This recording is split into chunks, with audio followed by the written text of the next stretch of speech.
Mga kaigsuunan ko, ipinapahayag ko ang matinding galit at dalamhati sa pagpaslang sa barangay kapitan ng 3 de Mayo, Digos City na si Oscar Bucol Jr. Ginampanan lamang ni Kap Dodong ang kanyang karapatang magsalita ng malaya laban sa abuso, korupsyon at politika. At ito ay pinatahimik gamit ang baril at bala. Akong gipaabot ang kinasing-kasing na simpatiya sa kasakit o kasubo sa pamilya, mga kauban o komunidad nga naapektuhan ni ining trahedya. Sa paghinumdom kay Kap Dodong, among gipalig-on pag-usab ang among pagbarog sa pagpanalipod sa mga katungod nga nagahatag og higayon sa tanan nga musulti, mangutana ug muapil nga walay kahadlok. Syukran. Akong gipaabot usab sa pamilya Higala ug mga nagmahal kang Kapitan Dodong Bucol ang akong pakikiusa sa inyo alang sa panawagan na paspas nga hustisya para kaniya. Hello sa inyong tanan, sa akong mga kaigsuunan sa Digos City, Davao del Sur.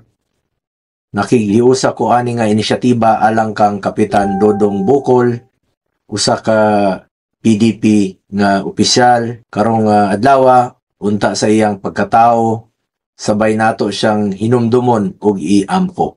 Atong ginasuportahan ang panawagan para sa hustisya kay Kapitan Dodong Bucol. Unta nga magpabilintang nagkahiusa samtang atong ginapangita o ginakabot ang hustisya para kang Kap Dodong Bucol. Daghang salamat, pag-amping mo perme. Itong mga Digosem News uri sa Davao del Sur, kini si Attorney Israelito Pañares Turion.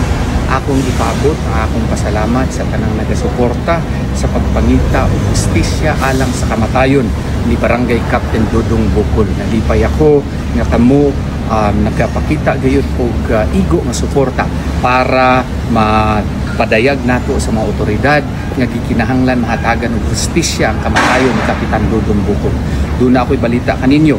For the first time today, nakipag-coordinate na ang mga pulis kanato para mapausad ang investigasyon sa iyahang kamatayon. Ang National Bureau of Investigation usab nagapaspas na og kandak sa ilahang parallel investigation.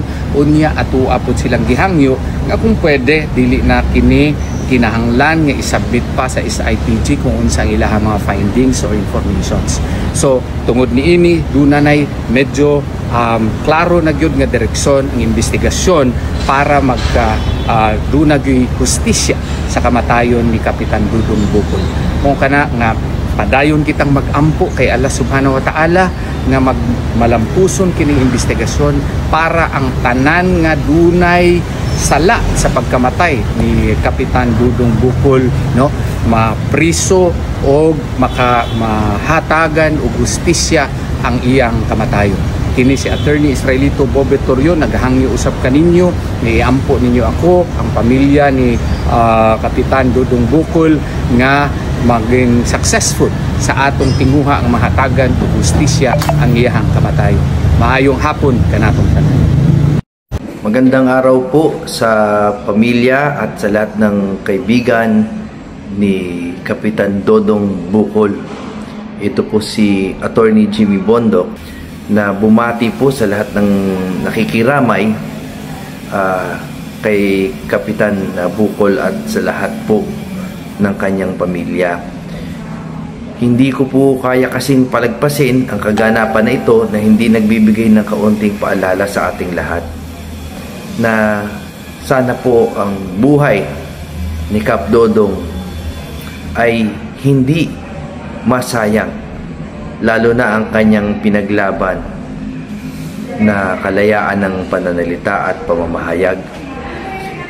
Sa administrasyon po na ito at sa mga nakaraang taon, napapansin po natin ang tila baga humihigpit at lumiliit na mga karapatan natin, hindi lamang po dahil sa administrasyon kundi dahil po sa development ng social media culture na hindi na po malinaw ang mga linya ukol sa malayang pananalita. Pero sa kabila ng lahat ng yan, kailangan po lahat tayo maniwala na ang malayang pananalita lamang ang makakapagpalaya sa atin. We all need to be able to voice out our grievances and to petition the government for the redress of these grievances.